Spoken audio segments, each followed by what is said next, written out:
ହସ୍ତିନୀ ସ୍ତ୍ରୀ ସବୁ ସମୟ ପାଇଁ କନ୍ଦର୍ପ ବାଧାରେ ପୀଡ଼ା ପାଏ।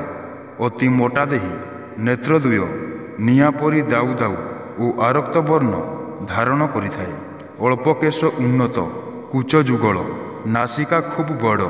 ଏହି ରମଣୀ ସବୁ ସମୟ ପାଇଁ କାମକ୍ରୀଡ଼ାରେ ପରିତୃପ୍ତ ହୁଏ। ରମଣୀ କୃଷ୍ଣବର୍ଣ୍ଣ ବା କଳା ରଙ୍ଗ ବଶିଷ୍ଠା, ଶରୀର ଘନ, ଲୋମବୃତ, ଚକ୍ଷୁ ବଡ଼ ବଡ଼। ଏମାନେ କ୍ରୂର ପ୍ରକୃତିର ଅଟନ୍ତି। ଯେଉଁ ସ୍ତ୍ରୀମାନଙ୍କର ଓଠ ସ୍ଥୂଳ, କୋଟିଦେଶ ବୃହତ ବା କଦାକାର, ସେହି ସ୍ତ୍ରୀମାନଙ୍କୁ ହସ୍ତିନୀ ବୋଲି ବର୍ଣ୍ଣନା କରାଯାଇଛି। ହସ୍ତିନୀ ସ୍ତ୍ରୀର ଓଠଧାର ଅତ୍ୟନ୍ତ ପୃଥୁଳ, ସର୍ବଦା କାମଚର୍ଚ୍ଚାରେ ନିମଗ୍ନ ଥାଏ। ପଣ୍ଡିତଜନ ଏହି ରମଣୀମାନଙ୍କୁ ହସ୍ତିନୀ ବୋଲି ପ୍ରମାଣିତ କରି ଯାଇଛନ୍ତି।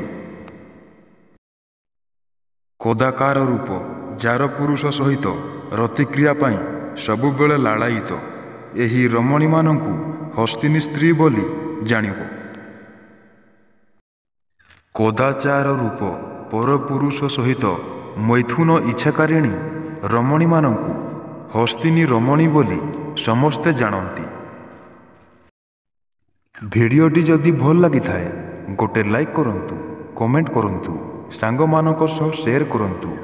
ଏମିତି ନୂଆ ନୂଆ ଭିଡ଼ିଓ ଦେଖିବା ପାଇଁ ଶିବୁ ଭାଇ ଓଡ଼ିଆ ଚ୍ୟାନେଲକୁ ସବସ୍କ୍ରାଇବ୍ କରନ୍ତୁ। ଧନ୍ୟବାଦ।